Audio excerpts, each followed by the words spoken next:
Assalamualaikum warahmatullahi wabarakatuh. Perkenalkan saya Azizah HR dengan NIM 210422252. Baiklah, di sini saya akan mempresentasikan landasan-landasan etika bagi para pejabat sebagai pelaksana tugas administrasi negara.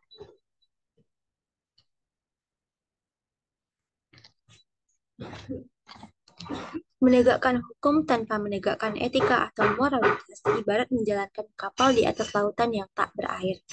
Norma hukum dan norma etika atau moralitas ibarat dua sisi pada keping mata uang logam.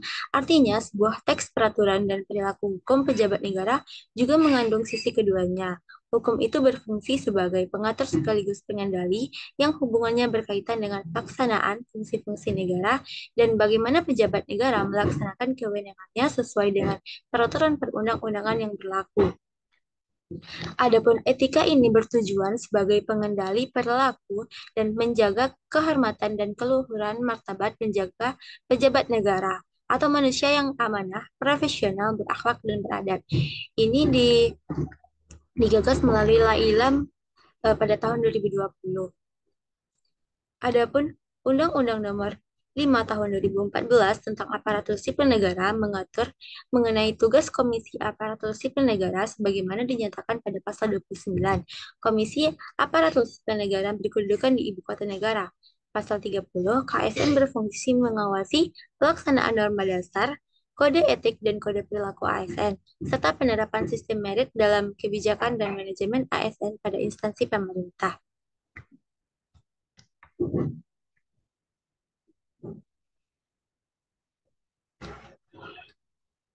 Tugas dari Komisi Aparatur Negara ini yaitu menjaga netralitas pegawai ASN, yang kedua itu melakukan pengawasan atas pembinaan profesi ASN, dan yang terakhir itu melaporkan pengawasan dan evaluasi pelaksanaan kebijakan manajemen ASN kepada Presiden.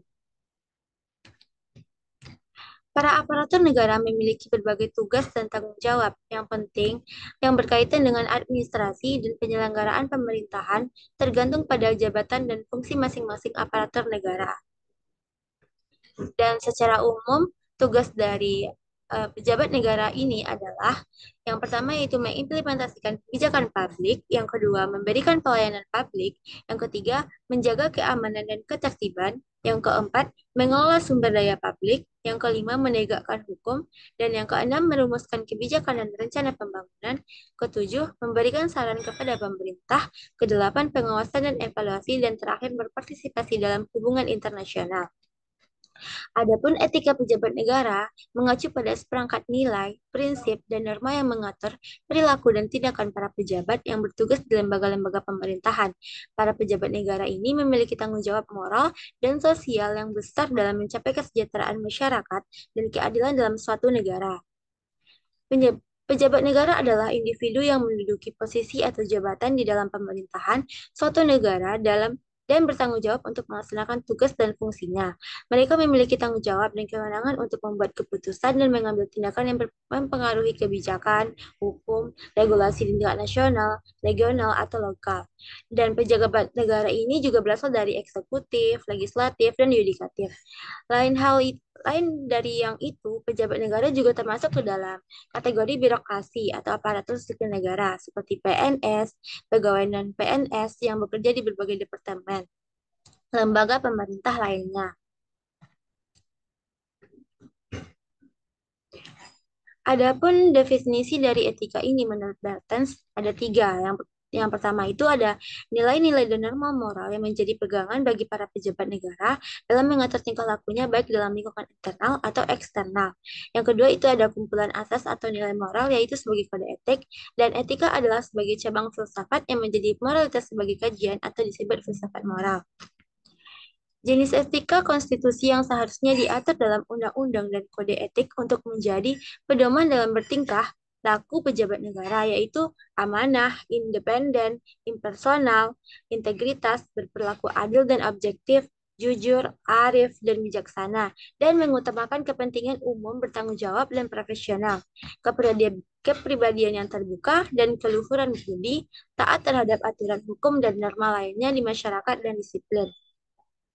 Adapun pelanggaran etika yang dilakukan oleh pejabat negara yaitu seperti kasus yang Ketua DPD Irman Gusman yang melakukan penyalahgunaan kewenangan dan mencampuri peran Bulog dalam mengatur pemberian kuota gula impor. Irman sendiri melakukan intervensi pengaturan kuota gula impor yang menguntungkan dirinya atau orang lain dengan merekomendasikan perusahaan CV Semesta Berjaya untuk diberikan kuota dan menyalurkan gula impor di wilayah Sumatera Barat. Dan ia menerima suap itu sebesar 100 juta. Dan kasus hukum tersebut itu mengandung kasus etik, sehingga BK DPD RI memutuskan pemberhentian Irman dari jabatannya karena mencederai lembaga negara dan memakan untuk kepentingan kepribadiannya. Adapun landasan-landasan etika bagi para aparatur negara dalam melaksanakan tugasnya, yaitu ada 8. Yang pertama ada integrasi, kepentingan publik, transparansi dan akuntabilitas, netralitas, profesionalisme, kerjasama, keadilan, dan anti KKN.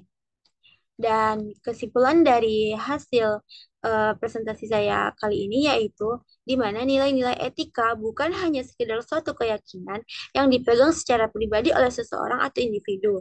Namun, etika harus menjadi acuan dan pedoman dalam bertindak baik dalam bermasyarakat maupun kelembagaan. Dalam etika administrasi publik, terdapat asumsi yang berlaku bahwa melalui penerapan nilai-nilai etika, seorang administrator publik akan dapat membentuk moral yang baik dalam melaksanakan tugasnya untuk melayani masyarakat.